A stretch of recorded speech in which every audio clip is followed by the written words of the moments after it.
apa prestasi Prabowo selama jadi Menteri Pertahanan. Kalau emang Prabowo itu baik, udah dari dulu kita milih Prabowo.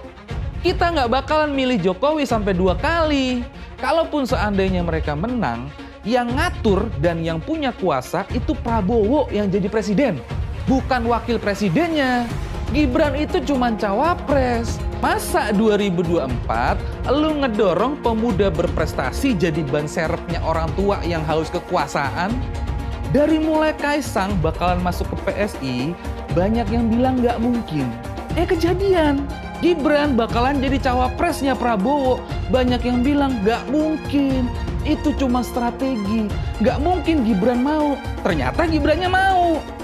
Jadi sekali lagi bahwa pertemuan undangan makan siang baca pres kemarin itu ya tidak lain hanya suatu upaya Jokowi untuk meredam terkait dengan banyaknya kritikan mengenai politik dinasti dan hasil dari keputusan MK. Harus diakui juga bahwa keputusan MK yang meloloskan Gibran menjadi bakal calon wakil presiden jelas itu merupakan sebuah keputusan yang syarat dengan muatan politis. Apalagi ya yang memutus itu adalah paman dan sekaligus adik ipar dari Presiden Jokowi. Mungkin inilah yang dimaksud cawe-cawe ala Presiden Jokowi. Dan ternyata saya baru sadar juga ya bahwa cawe-cawe yang dimaksud itu adalah pembiaran terhadap pembegalan konstitusi. Belum lagi kalau bicara soal mengenai mencela-mencelinya Gibran ketika ditanya hendak maju sebagai bakal calon wakil presiden. Bayangkan saja mulutnya sama sekali tidak bisa dipercaya. Ya ketika ditanya soal jadi cawapres ya, jawabannya saya masih belum cukup umur dan saya masih belum cukup pengalaman.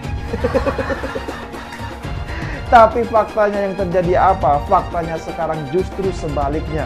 Nah hal yang sama juga ketika Jokowi ini ditanya soal Gibran akan menjadi cawapres Prabowo. Saat itu Jokowi itu mengatakan umurnya belum cukup dan pengalamannya juga masih belum cukup. Tapi faktanya yang terjadi apa? Faktanya yang terjadi saat ini justru sebaliknya. Lah ini kan parah sekali kalau menurut saya. Pada tahun 2014 kalau kita masih ingat, Prabowo untuk mensukseskan dirinya sebagai capres menggandeng kelompok-kelompok pengasong agama. Politisasi agama sangat kental. Ujungnya apa? Ujungnya Jokowi difitnah anti-Islam, Jokowi PKI. Dan dengan cara itu mereka yakin menang. Tapi alhamdulillah kenyataan berkata lain. Prabowo ternyata kalah. Ada teman saya yang nanya, apa kesimpulan sementara saya soal kondisi politik yang terjadi saat ini? Jawaban saya ya singkat aja. Kondisi sekarang menggambarkan Jokowi telah dikalahkan oleh Prabowo. Majunya Gibran yang juga aneh, buah dari keputusan yang aneh, isu tentang potensi abuse of power. Semua persoalan ini tertuju ke Jokowi dan keluarganya. Jokowi lah yang menjadi sasaran. Jika dulu ada orang beranggapan Jokowi ini mahir memainkan bidak catur politiknya, kondisi hari ini justru sebaliknya. Ternyata Prabowo lah yang kini memainkan bidak caturnya, sedangkan Jokowi ditempatkan hanya sebagai pion yang bergerak ke sana kemari demi kemenangan Prabowo, demi Prabowo duduk sebagai presiden berikutnya. Soal posisinya di PDI Perjuangan, sampai sekarang sikap dan posisi Mas Gibran masih belum jelas. Apakah dia mundur dari partai yang sudah menyediakan karpet merah baginya ketika Pilkada Solo dan mendukung dengan sepenuh hati ayahnya, Pak Jokowi, selama perjalanan panjang 20 tahun lebih karir politiknya? Apakah dia ini sudah benar-benar mundur dan pamitan dengan baik-baik? Atau dia ini memang cuma ya memancing-mancing saja buat dipecat PDI Perjuangan supaya kemudian bisa bersandiwara sebagai korban, supaya bisa playing victim, supaya bisa berteriak keras kalau dia ini sudah dizolimi. Ada sirup rasa jeruk dan durian, ada keripik rasa keju dan ikan, ada republik rasa kerajaan.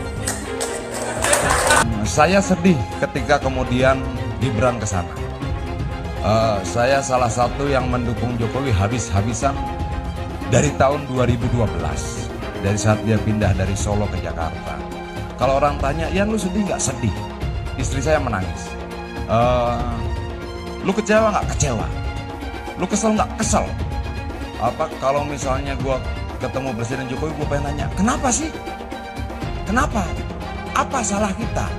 Apa yang kemudian yang tidak menyenangkan dari yang kita lakukan yang membuat kamu seperti ini? Kira-kira seperti itu. Kalau bisa sambil goncang-goncangan tubuhnya. Ada apa? Gitu kira-kira gitu ya. Kenapa? Saya butuh jawaban. Saya butuh jawaban. Dulu mau percaya tidak percaya, dia pernah menawarkan saya menjadi menteri. Saya tidak mau. Berapa kali acara kita, dia tanya, "Mas Hadian ada uangnya?" Ada. Saya bisa cari. Saya bisa kumpulkan dari teman-teman yang lain. Saya tidak terima apapun. Kenapa?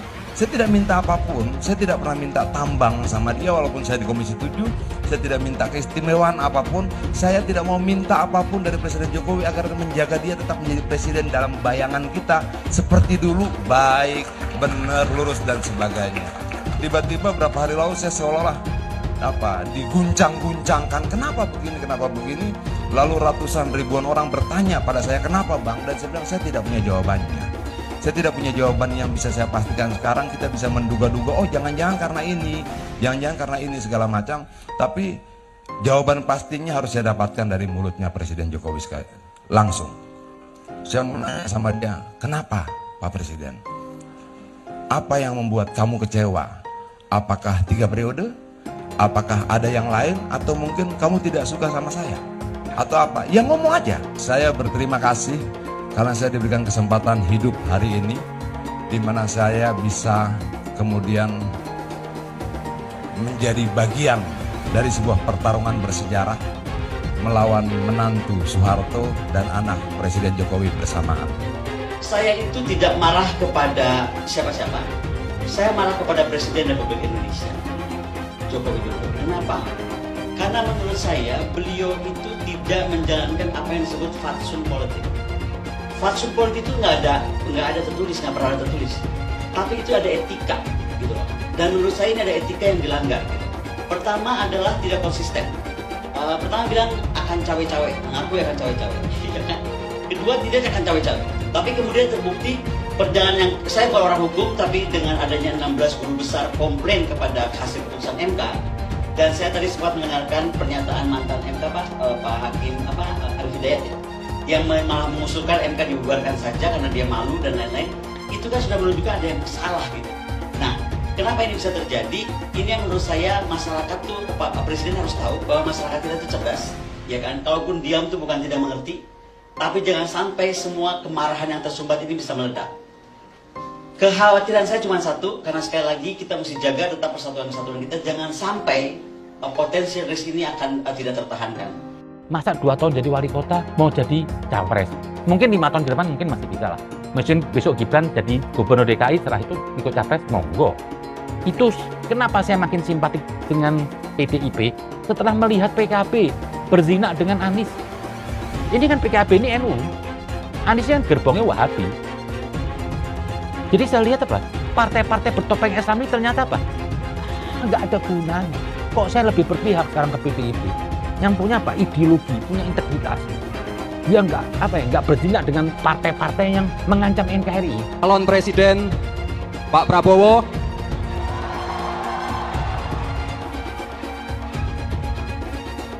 Tenang saja Pak Prabowo. Tenang saja Pak. Saya sudah ada di sini.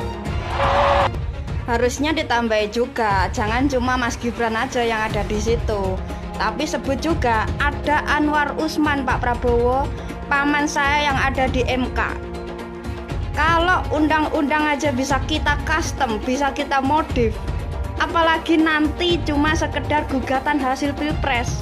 Nah, begitu baru pas. Bahwa ini permainan catur Jokowi yang sebenarnya mendukung Ganjar, tapi menjadikan Gibran sebagai korban supaya Prabowo kalah.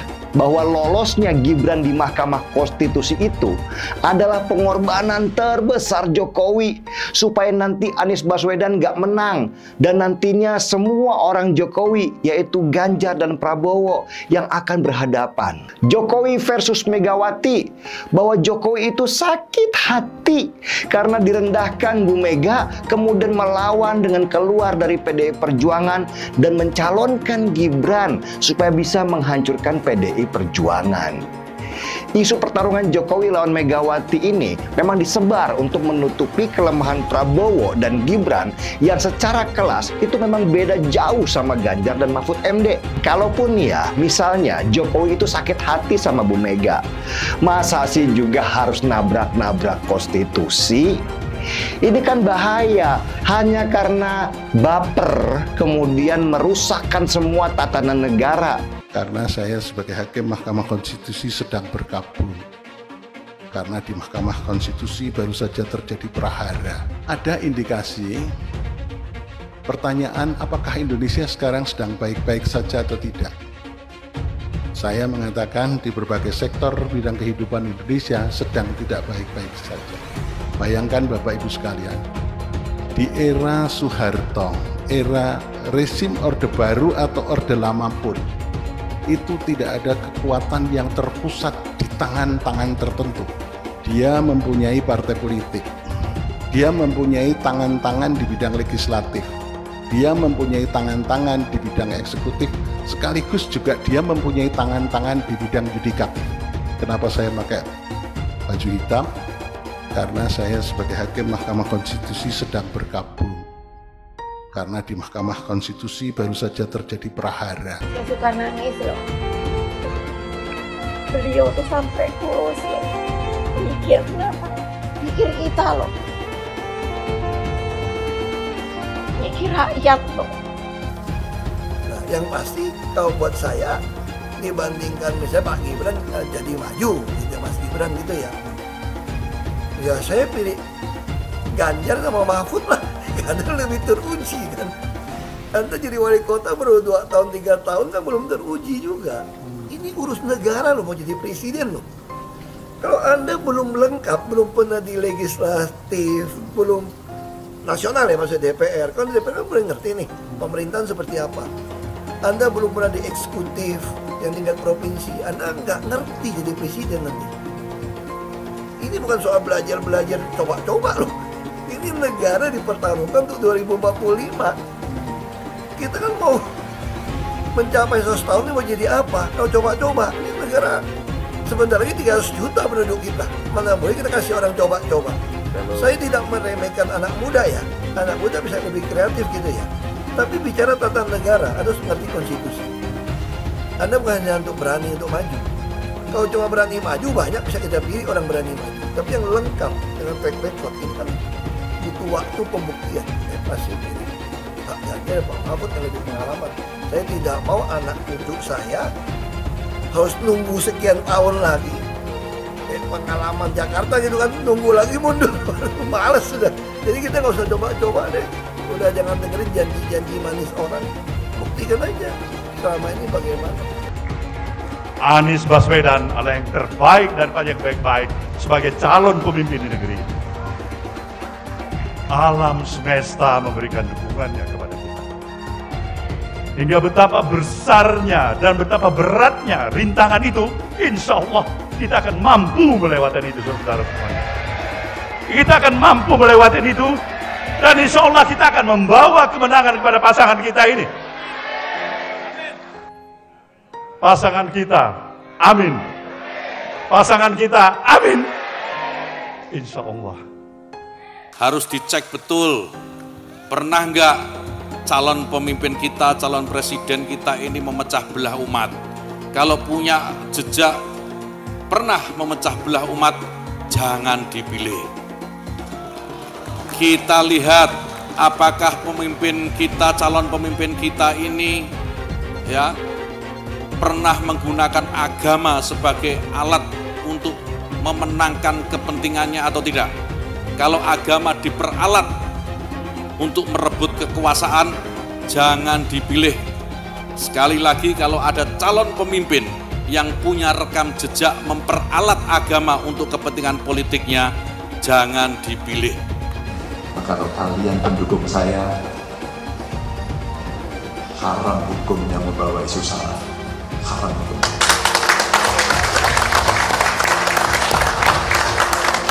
Kita sudah lelah dengan isu itu. Kita menjadi bangsa yang terbelah. Dan untuk mengembalikan susah. Umat Kristen di Indonesia memang minoritas, tapi jangan salah.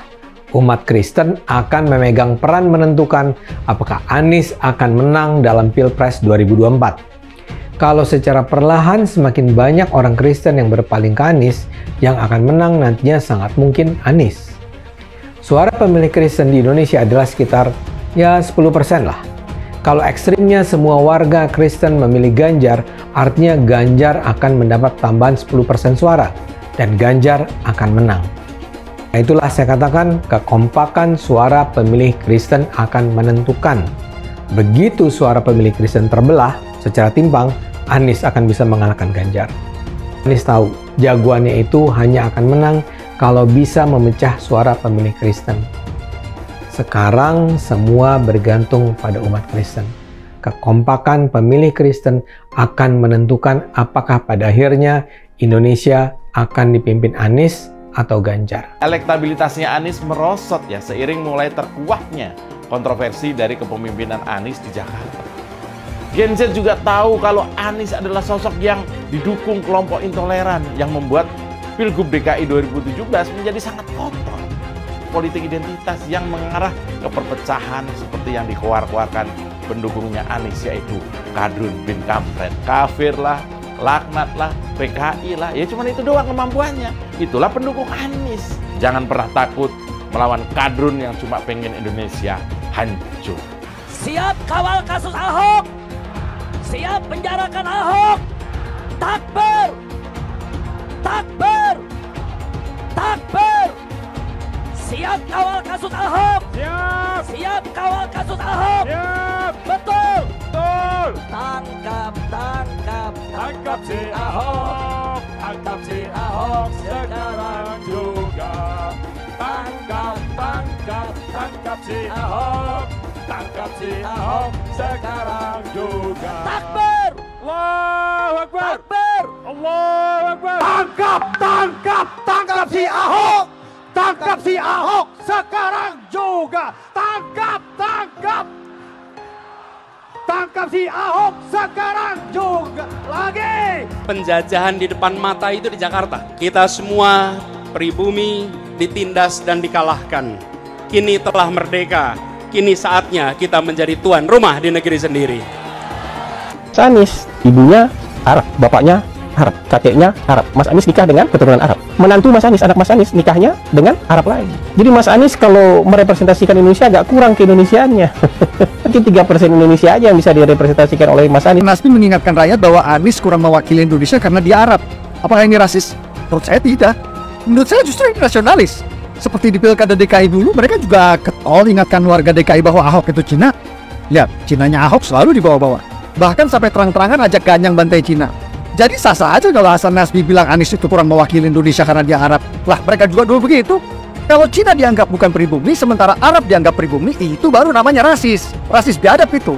Kalau Cina bukan pribumi, Arab juga bukan. Hasan Nasbi cuma mengingatkan, pilih presiden yang begitu saja. Saya bilang, Nis, ente nggak bisa jadi presiden. Kenapa?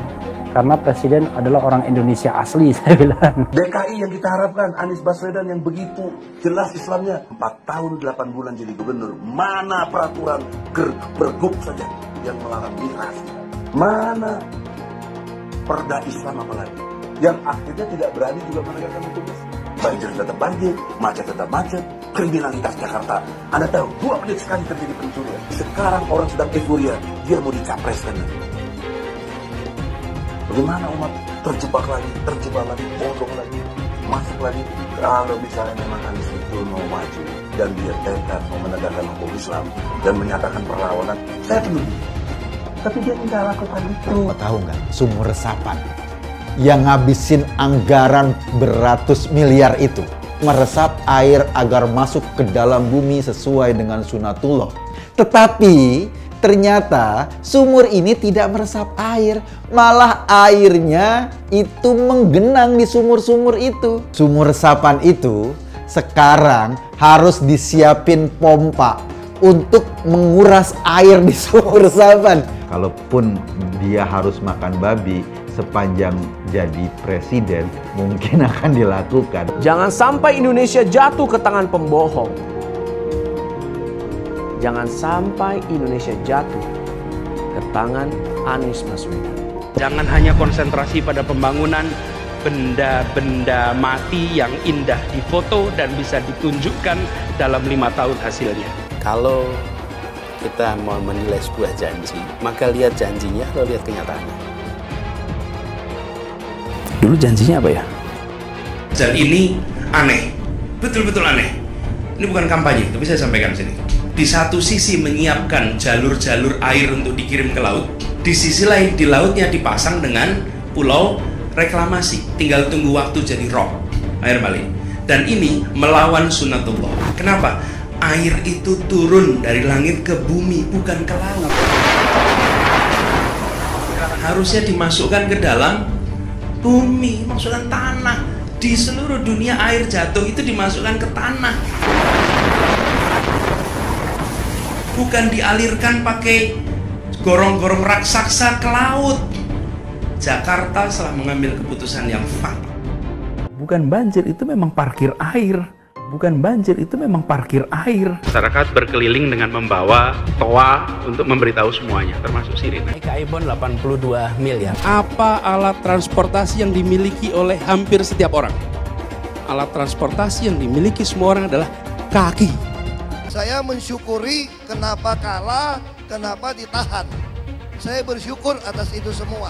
Saya coba bayangkan ya, kalau seandainya waktu itu kita menang,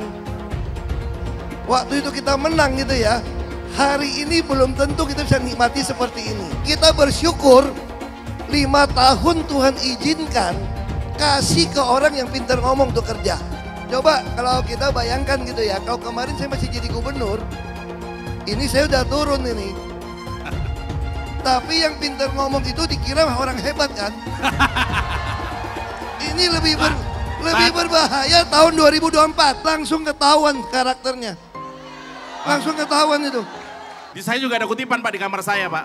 Tulisannya, Jakarta telah mengambil keputusan yang fatal. Gus Dur itu buta mata juga buta hati. Pancasila Soekarno, ketuhanan ada di pantat. Anak Tuhan dari mana? Kalau Yesus anak Tuhan, bidangnya siapa? Besok di seluruh wilayah Indonesia kami katakan dalam.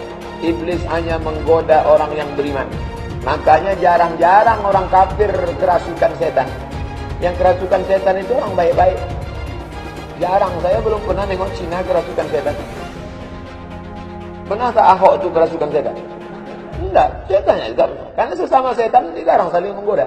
Karena di salib itu ada jin kafir. Karena di salib itu ada jin kafir. Karena di salib itu ada jin kafir. Haleluya. Kepalanya ke kiri apa ke kanan? Kepalanya ke kiri apa ke kanan? Tetap percaya salib itu lambang mulia, bukan jin. Kok ketawa? Aku nggak nyindir siapa-siapa loh. Kalau Anda tanya saya jadi presiden, saya hari ini jadi presiden juga saya tahu apa yang saya mesti kerjakan.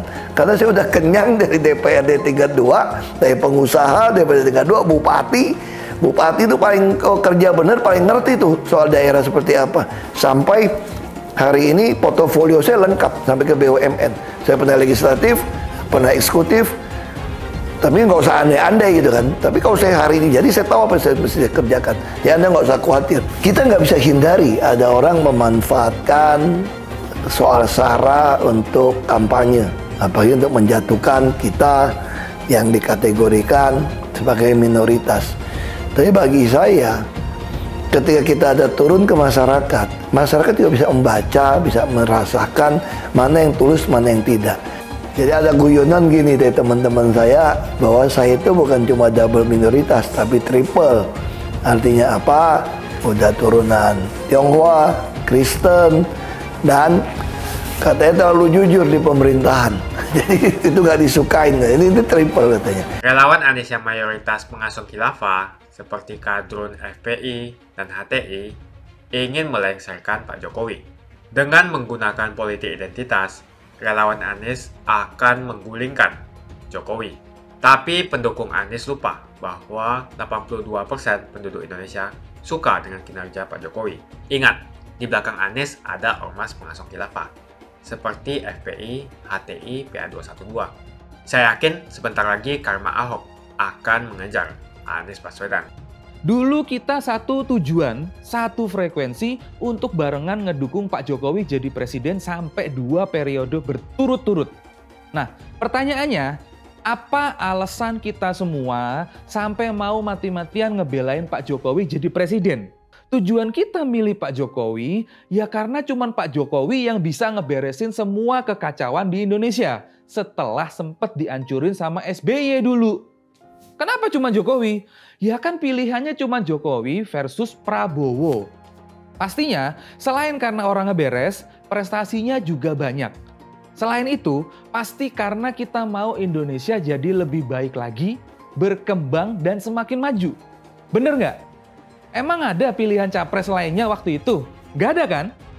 Yang kedua, kenapa kita dulu sebagai pendukung Jokowi nggak ada yang mau milih Prabowo? Karena dia temperamen, terus mempersekusi masyarakat yang mendukung Pak Jokowi waktu itu. Dan masih banyak lagi arogansi Prabowo selama pertarungan Pilpres 2 kali di tahun 2014 dan 2019. Bener nggak? Karena katanya dulu dia pernah melakukan pelanggaran HAM berat dengan menculik para aktivis yang berani mengkritik bapak mertuanya yang waktu itu menjabat sebagai Presiden Indonesia, yaitu Soeharto. Yang ketiga, kalau emang Prabowo itu baik, udah dari dulu kita milih Prabowo. Kita nggak bakalan milih Jokowi sampai 2 kali.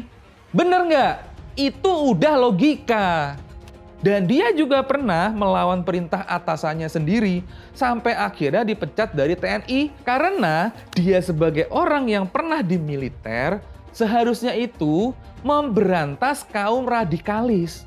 Tapi ternyata malah dirangkul dan dipakai untuk mengintimidasi lawan politik. Yang bakalan jadi presiden itu Prabowo, bukan Gibran.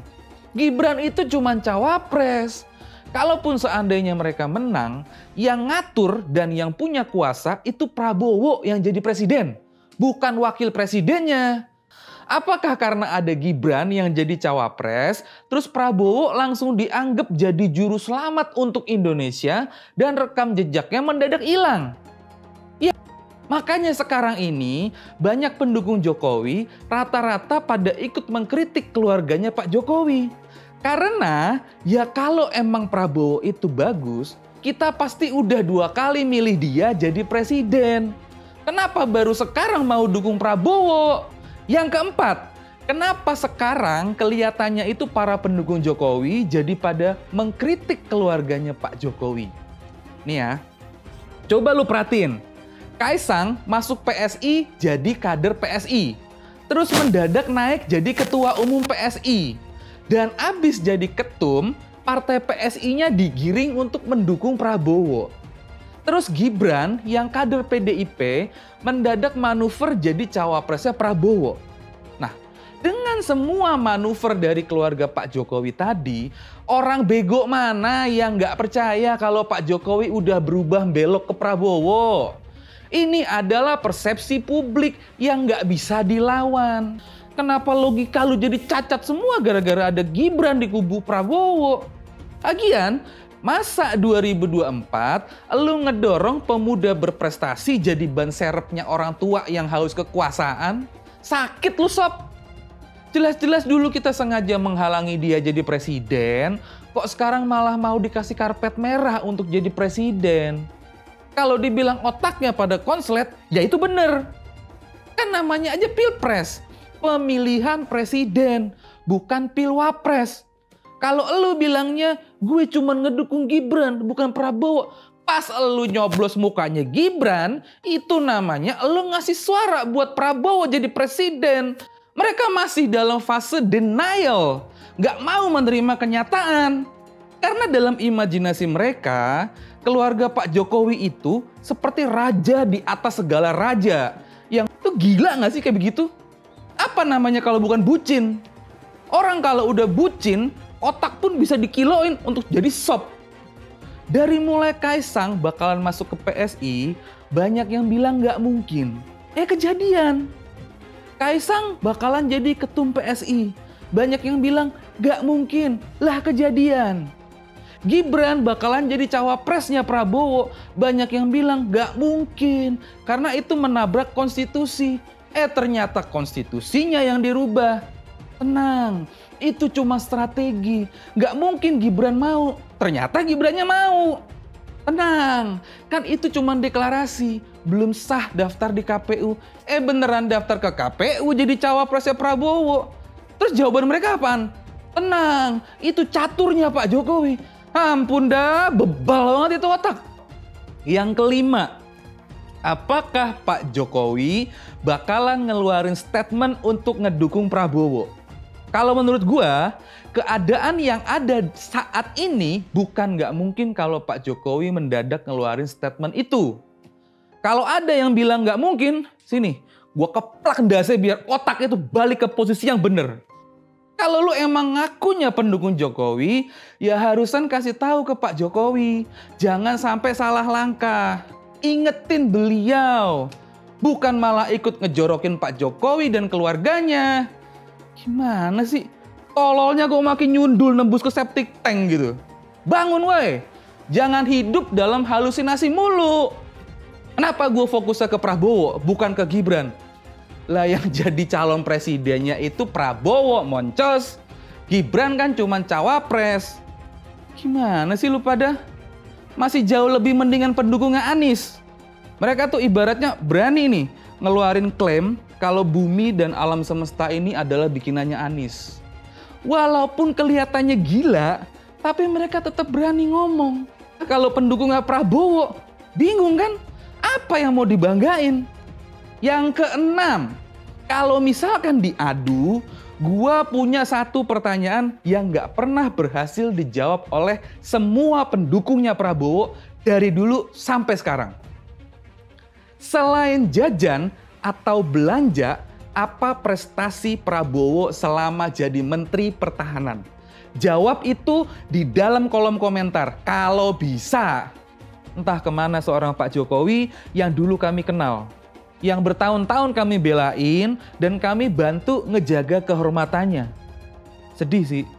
Tapi yang mau gimana lagi, tolong dicatat ya. Bukan kami yang ninggalin Pak Jokowi, tapi Pak Jokowi lah yang ninggalin kami. Kami masih tetap di tempat yang sama, melawan orang yang sama, dengan semangat yang sama. Tapi justru Pak Jokowi yang udah berubah. Dan yang terakhir, bener.